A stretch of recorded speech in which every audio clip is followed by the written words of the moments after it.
Oke, jadi film 50-50 ini menurut pandangan saya dia bergenre film drama komedi. Nah, setelah saya cari-cari dari berbagai sumber juga memang film ini tentang drama komedi. Dan film ini itu dirilis tahun 2011 dan memang film ini adalah kisah nyata dari penulis naskahnya ini gitu. Jadi film ini menurut saya bagus karena berhasil menarik perhatian emosional dari penonton-penontonnya gitu.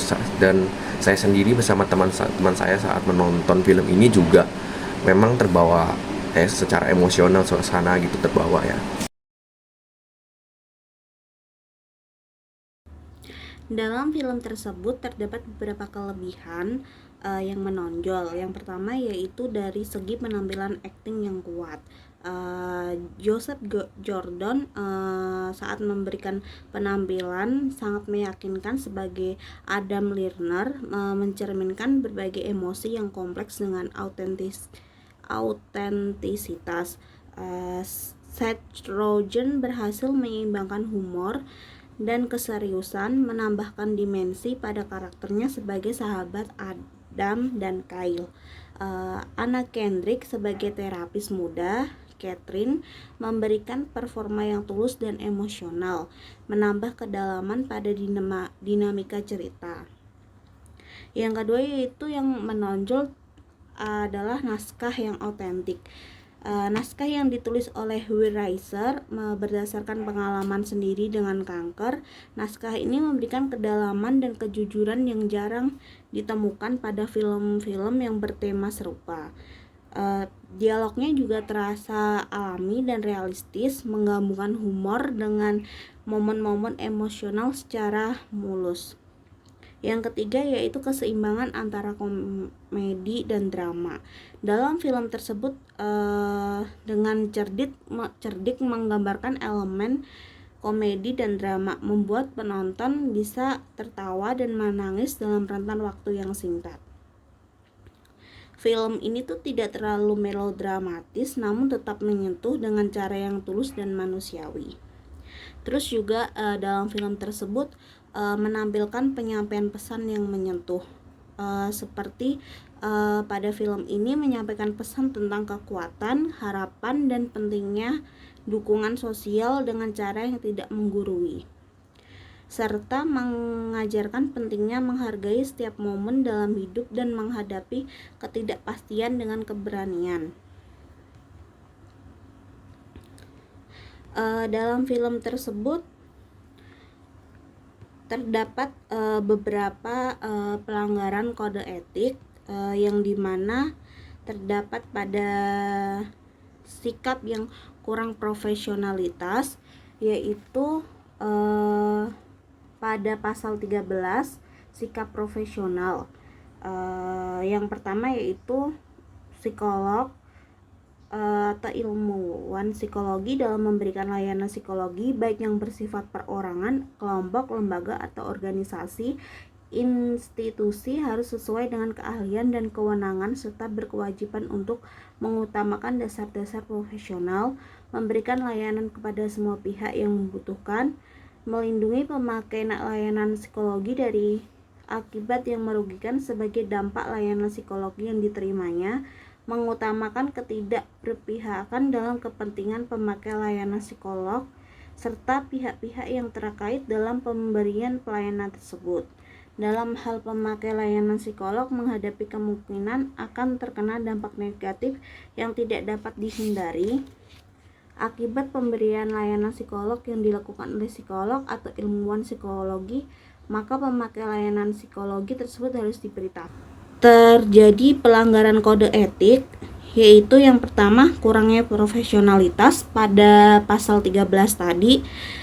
Yang Catherine, psikolog yang menangani Adam, menunjukkan bahwa kurangnya pengalaman dan keahlian dalam menangani kasus serius seperti kanker. Ini tercermin dalam ketidakmampuannya untuk memberikan dukungan yang memadai dan kadang-kadang bersikap canggung serta tidak profesional.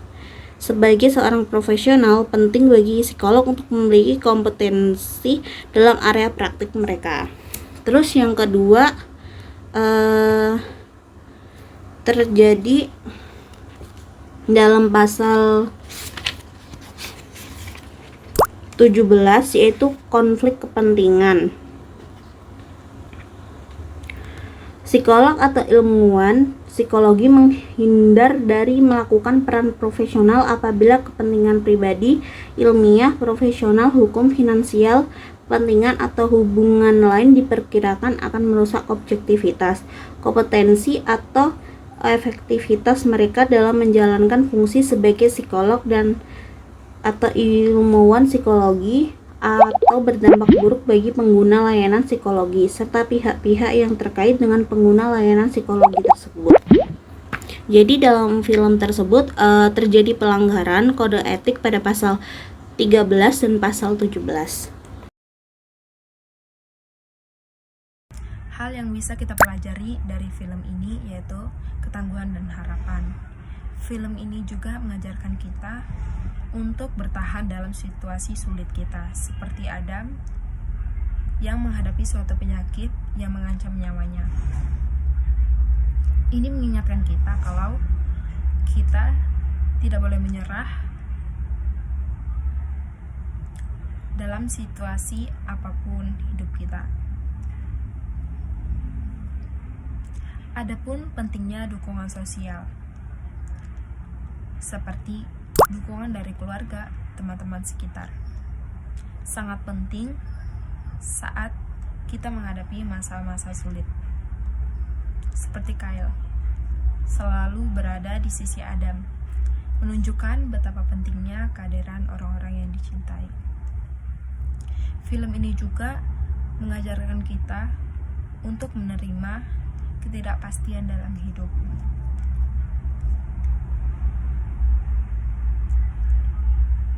Hal yang bisa kita pelajari juga dari film ini, betapa pentingnya terapi dan dukungan profesional dalam proses penyembuhan, tidak hanya secara fisik, tetapi juga emosional dan mental. Nah, melalui perjalanan Adam, kita diingatkan untuk lebih menghargai dan menikmati setiap momen dalam hidup kita dengan orang-orang di sekitar kita dan orang-orang yang kita cintai. Jadi kesimpulan dari film ini adalah memang film ini sangat menarik perhatian secara emosional maupun suasana bagi penontonnya ya, karena film ini itu tentang seorang yang mengalami kanker tulang. Jadi dia didiagnosis menderita kanker tulang dari dokter gitu. Dan kalau misalnya kanker itu kan penyakit yang sangat berat menurut saya ya. Dan itu peluang untuk selamat itu memang sedikit. Dan di film ini juga dikatakan bahwa si penderita kanker ini, yang didiagnosis penderita kanker tulang ini, itu dinyatakan bahwa peluang selamat adalah 50-50. Makanya kenapa film ini diberi judul 50-50 atau 50-50. Jadi peluang selamat si orang penderita kanker ini cuma 50-50. Jadi setengahnya gitu. Jadi setengah selamat, setengah nggak selamat gitu. Jadi di film ini diceritakan bahwa bagaimana si penderita kanker ini sangat berjuang untuk menghadapi diagnosis tersebut gitu. Jadi sangat menginspiratif banget gitu, cara dia berjuang gitu, cara dia bertahan, cara dia menghadapi situasi yang sangat dibilang sangat parah ini gitu ya.